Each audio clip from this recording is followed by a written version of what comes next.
Hey, good morning, YouTubers. And two bets. I'm going to do something this morning that's totally different from anything I've done, and I don't think I've ever seen it on YouTube before. I'm going to ask you guys to be me. In other words, you're going to have to bear with me here. I'm going to read a comment, and I'm going to have to look down, so I'm not going to be looking at you. And it's a two-part deal. A while back, I got a comment on Messenger, not on the comment section on the videos here. A woman that has been watching the videos added me as a friend on Facebook. And then instead of commenting on the YouTube channel, she commented via Messenger, which is fine. She had a lot to say. And I actually really, her first comment, I really appreciated it because she was criticizing me, but she was also being very respectful about it. And then I thought that when she contacted me, the tide had changed a little bit. So I'm not really sure how to reply to her comment. So here's the deal. I'm going to read her original comment, criticism, if you will, and I'm going to tell you how I replied to it.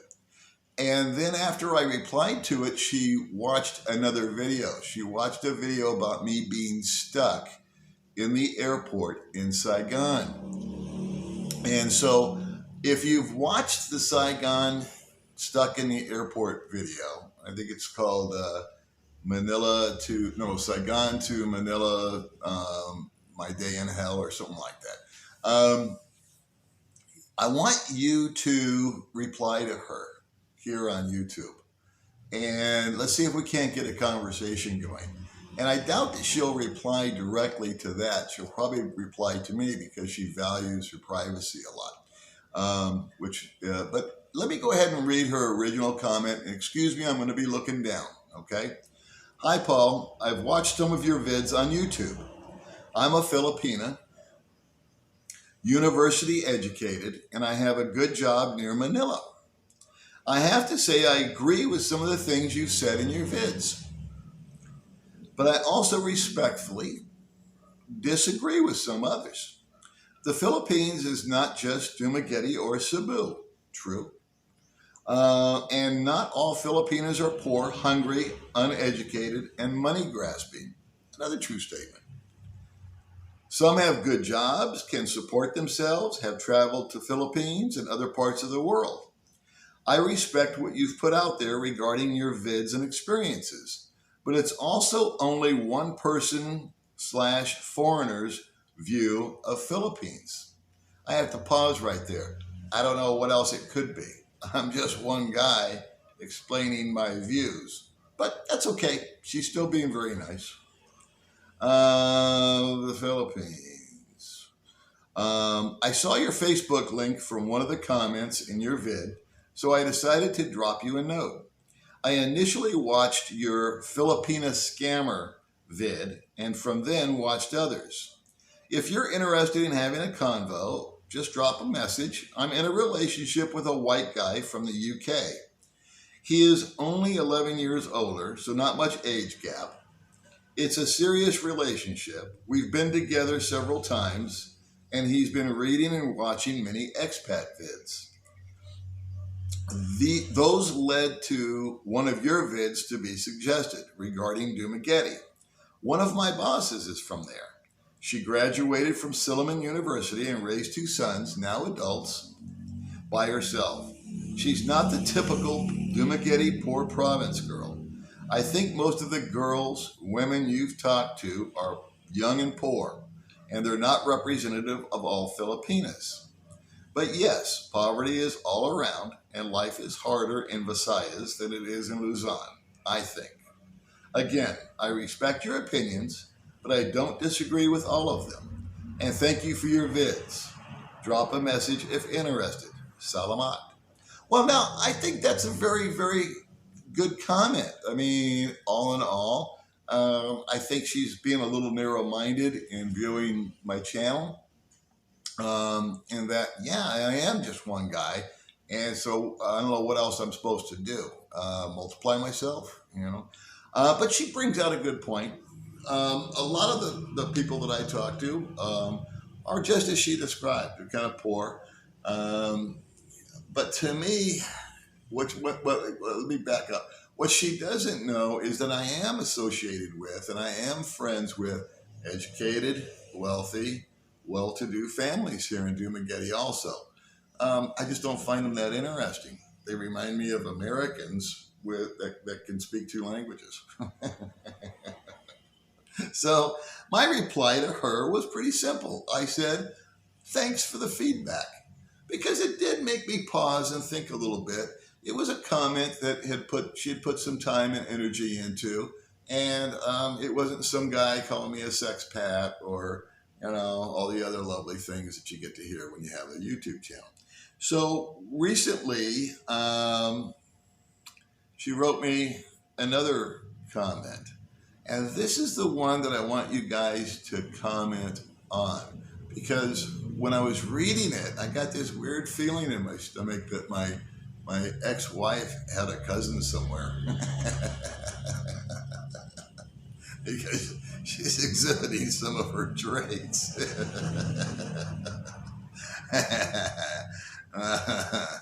Oh my gosh. So here, where is it here now? I gotta scroll up. I left my Wi-Fi on so I can do this. And we chatted back and forth a little bit. And we also had another conversation. I'll get to the comment in a second, the latest one. But we also had a conversation while I was out of town where she was giving me these warnings about I wasn't going to be able to get back into the country because the two senators were in America, were going back and forth with the Philippines about some woman that's imprisoned and this and that. And it was this, I got a little pissed off at that because it was false news. It was fake news. You have to sign something like that into law in order to deny me or anybody else entry back into the country. And so I got on her a little bit about that.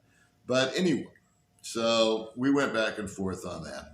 And so here it is. This is the one that I want you guys to pay attention to. And this is only going to work for you if you've watched the video that I did about being stuck in Saigon. Now, my take on my story of being stuck in Saigon was, it was just a sequence of events of what happened. And I felt, and you correct me if I'm wrong, please, I felt that I was fairly transparent about my own inadequacies, that I hadn't read the fine print, that I could have avoided all this aggravation. And I didn't see myself as coming off as a whiner or a complainer. I was just a guy stuck in an airport that got frustrated and had to do some last minute shuffling. And I thought I was laughing throughout most of the video about my predicament. I always find things humorous, especially when I fail. I think it's funny because failures are the things that propel me forward the next time. Whenever I'm in the middle of a failure, I've gotten to the age of life of saying, this is not a bad thing. Failing is good, as long as no one gets hurt, you know what I mean? But failure is good because you grow from it and you learn from it and you have an opportunity to correct it. And whenever I go out and do anything new for the first time, I know it's just going to be a complete disaster. If I'm looking for a new restaurant, if I'm trying to buy an item, I know that with the way that things work in the Philippines, that it's just going to be a complete cluster. And I'm okay with it going into it. And I let myself fail. And then guess what? The second time I go to do it, it goes a lot better. And on and on and on. So let me read this to you. And then I'm just going to leave it. I'm going to read it to you. I'm not going to inject my own thing into it. And I want you to comment back to her. And we're going to call her Miss C. Okay? I think she wants her privacy, and that's totally right. Hi, Paul. Good morning. I just watched your latest vid about Saigon. No, I just watched your latest vid about your flight from Saigon. Welcome back to the Philippines. By the way, I heard you talk about me, my comment from your latest vid in La Trang with Gary. You may read my comment, but please don't mention my name or mention me as Miss C if you want to give a name to that viewer. Okay, so we'd had this conversation, and I did mention when I was in Vietnam about her comment, and I was going to read it, which I've just done. But this is the follow-up comment. So your reaction to my reaction to your latest vid about your rant, moan, whine about your Saigon flight. You have every right to moan. And yes, at the airport, things can get frustrating, especially if there's a language barrier. But you moaned about things that could have been avoided. I've been traveling around the Philippines and Asia for more than 10 years. And so I know how flights and budget airlines work. Regarding the ticket, you could have bought a real onward ticket and just canceled/refunded it. Regarding the fees for your luggage, it's stated when you book your flight with Cebu Pacific. It's a budget airline, no frills. You have to pay for checked on luggage, food, etc. Just like Air Asia, Tiger Air, Ryanair, and Europe, etc. It's not like Philippine Airlines, wherein you have a 15K luggage free. As you said yourself, you didn't read the fine print when you should have done so. You could have bought checked-in luggage allocation with Cebu Pacific when you booked your flight or during online check-in. This saves you money because it's only $2K or so for luggage that way. When you're charged for luggage at the airport, the rates are much higher. That's the way it is. Anyway, I'm glad you got back during the week, Wednesday, and not yesterday, today. Flights to from Manila Airport are canceled due to the eruption of the volcano. If your flight was yesterday, you'd still be stuck in Saigon Airport, and you'd have more to moan about, LOL.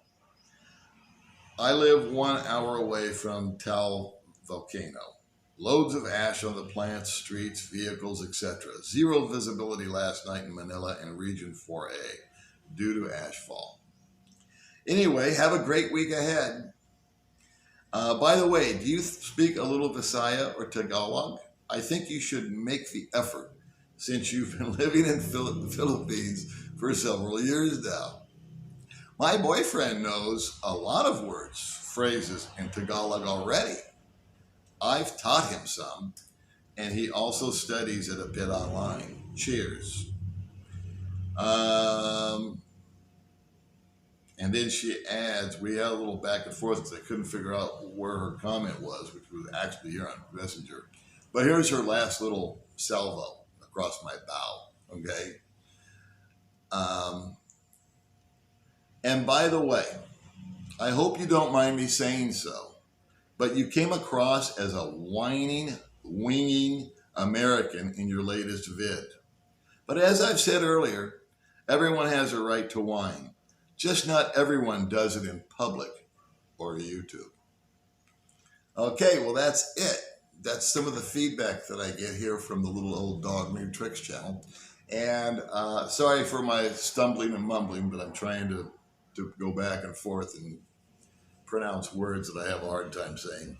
So leave your comments about the comment from Miss C. Did you think that I was a whiner in my video? If so, what did I say?